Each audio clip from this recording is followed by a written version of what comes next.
July অলপ গৰম থাকিব তথাপিতো তহঁতি দৌৰিব লাগিব হ'ব পাৰিবি নাই ৰেডি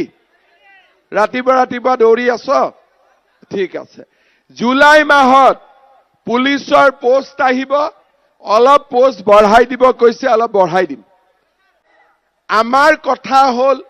যে লৰা ছোৱালী ডাঙৰ হল পঢ়া শুনা কৰিলে পাৰিলে এটা চাকৰি বাকৰি পাব লাগে হয়নে নহয় হয় যেতিয়া মই অসমৰ মুখ্যমন্ত্ৰী হলো তেতিয়া মই প্ৰথম 1 লাখ চাকৰি দিয়াৰ সিদ্ধান্ত ললো 1 লাখ চাকৰি দিলো কোনেও 1 টকাও ঘোষ খাব নোৱাৰিলে কোনো বিনা পইচাত মই 1 লাখ চাকৰি দিলো কিন্তু বহুত লৰা ছোৱালীয়ে এতিয়াও চাকৰি বাকৰি পোৱা নাই হয়নে সেই কাৰণে আজি মই ইয়াতে ঘোষণা কৰিছো যে মই 1 লাখ চাকৰি দিয়া হৈ গল এই বছৰত মই আৰু 50,000 নতুন 50,000 কামাণ্ডোৰ পোষ্ট ওলাব পুলিচৰ পোষ্ট ওলাব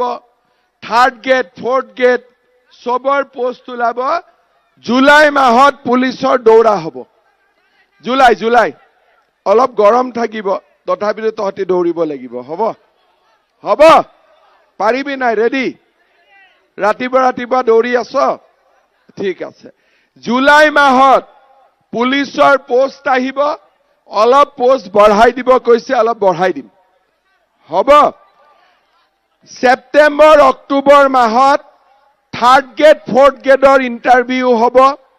আৰু এনেকে এই বছৰটোত মই আৰু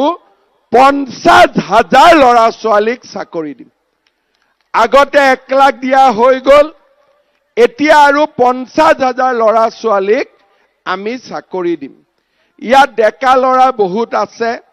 মই এটা নতুন আঁচনিৰ কথা কব খুজিছো 1 লাখ চাকৰি দিলো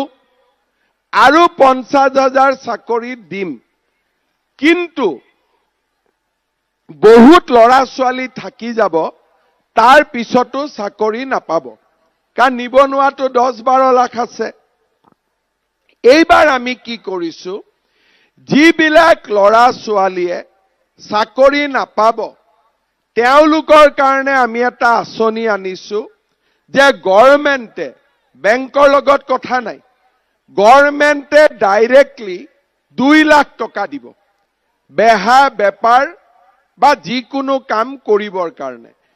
এই 2 লাখ টকাৰ গভৰ্ণমেণ্টক 1 লাখ টকা ঘূৰাই দিব লাগিব 1 লাখ টকা ঘূৰাই দিব নালাগে তাৰ মানে চাকৰি নোপোৱা লৰা ছোৱালীয়েও ব্যৱসায় বাণিজ্য কৰিবৰ বাবে চৰকাৰৰ পৰা সুবিধা পাব বুজি পালে সবে চাকৰিও হল আৰু যাৰ চাকৰি নহল হি গভৰ্ণমেণ্টৰ পৰা টকা পাব সৰু খুৰা বেহা বেপাৰ কৰিবৰ কাৰণে মাটিও মৰ্টগেজ দিব নালাগে একো দিব নালাগে গভৰ্ণমেণ্টে ডাইৰেক্টলি সহায় কৰিব সবে বুজি পালে